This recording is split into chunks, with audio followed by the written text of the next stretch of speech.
Baik. Mungkin ada pun yang nak tidur awal, nak bangun tahajud kan. Baik, Jadi silakan. satu benda lagi saya cakap, saya tak selalu tengok Ustaz selalu puji isteri Ustaz, dengan tak malunya Ustaz macam bidadari saya apa semua secara terang-terangan. Dan saya selalu bercakap tentang cara Ustaz melayan ataupun memuji, buatkan isteri Ustaz rasa istimewa ni dengan saya punya family ataupun adik-beradik saya. Dan lepas tu tadi timbul lagi sekali tentang isu ni. Bukan isu lah, macam perbualan ini kan. Jadi saya cakap macam ni lah sebenarnya yang kita patut, orang lelaki Islam sepatutnya buat.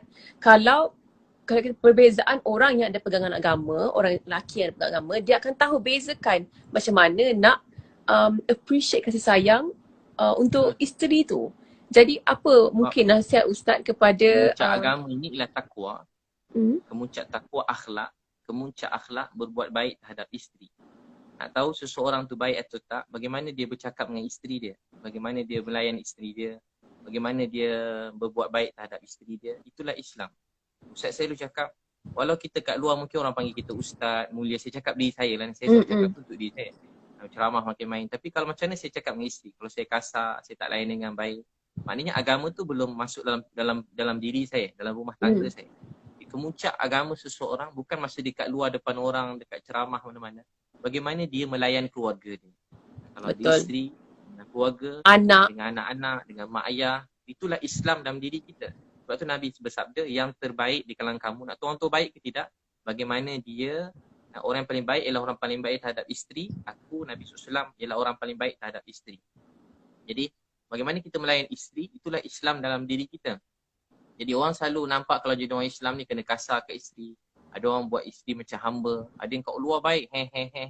Masuk rumah disepak isteri, terbang bawah meja, terbang atas kat terbang. Habis mengamuk jadi kasar. Asal dengan isteri je jawab telefon dah jadi kasar. Jadi sebenarnya bagaimana kita bercakap dengan isteri itu Islam. Bagaimana kita cakap dengan mak ayah kita itu Islam. Bagaimana kita cakap dengan anak-anak itulah Islam.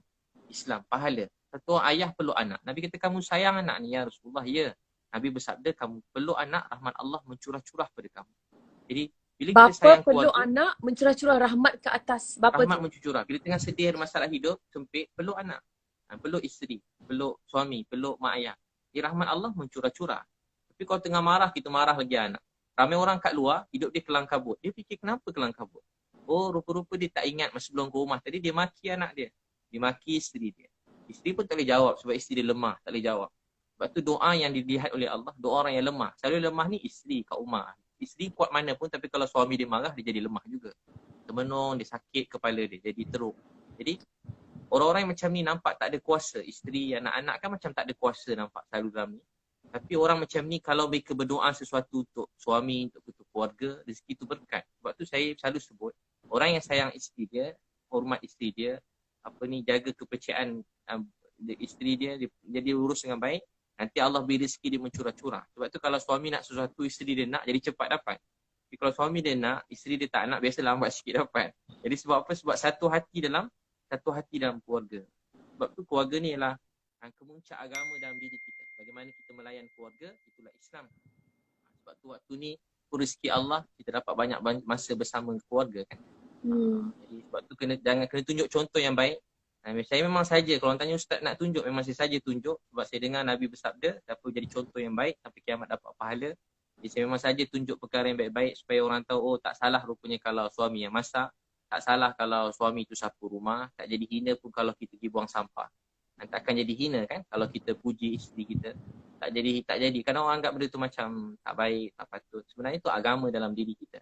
Jadi Mungkin kita sebab kena buat supaya Allah sayang kita. sebab mungkin Ustaz pemahaman ramai lelaki Malaysia lah kan di sini kan, isteri yang kena buat kerja-kerja rumah, suami keluar kerja. Jadi bila balik tu kebanyakan kerja tu di isteri yang tanggungjawab isteri macam tu.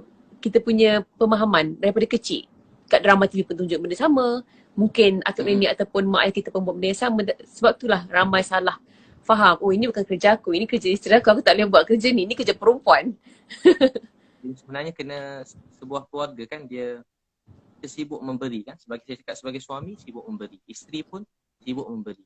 Dan hidup kita untuk redha Allah. Yang penting kita dapat bawa isteri alaran kahwin biar sampai syurga. Pegang tangan isteri sampai masuk syurga. Dunia ni tak lama kan. Banyak orang-orang yang besar-besar, kaya-kaya, hebat-hebat pun dah tak ada dalam dunia. Atuk nenek kita dah tak ada.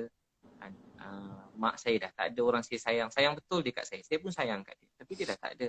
Satu hari semua mesti pergi tinggalkan dunia ni. Tak ada orang yang kekal dalam dunia. Jadi apa yang berharga dalam dunia ini ialah bilik kasih sayang, kebaikan, cakap lemah lembut, kita mendoakan kebaikan, bangun malam menangis pada Allah, saling hormat menghormati, rasa sayang pada semua orang. Bila kita buat begitu, Tuhan sayang kita. Kita sayang pada semua orang, terutama keluarga kita. Mulakan daripada rumah tangga, dengan jiran-jiran. Kita banyak mengalah, tak jadi hina kita memaafkan. Riwayat Bukhari, ada orang masuk syurga. Sifat dia apa? Memaafkan. Sifat dia apa? Memaafkan orang lain. Dia ingat dia tak ada amal lain, rupanya dia memaafkan orang. Itulah. Terima kasih Nilofa. Semoga Allah terima. Kita doa sama-sama, mudah-mudahan Allah terima kita. Ya awal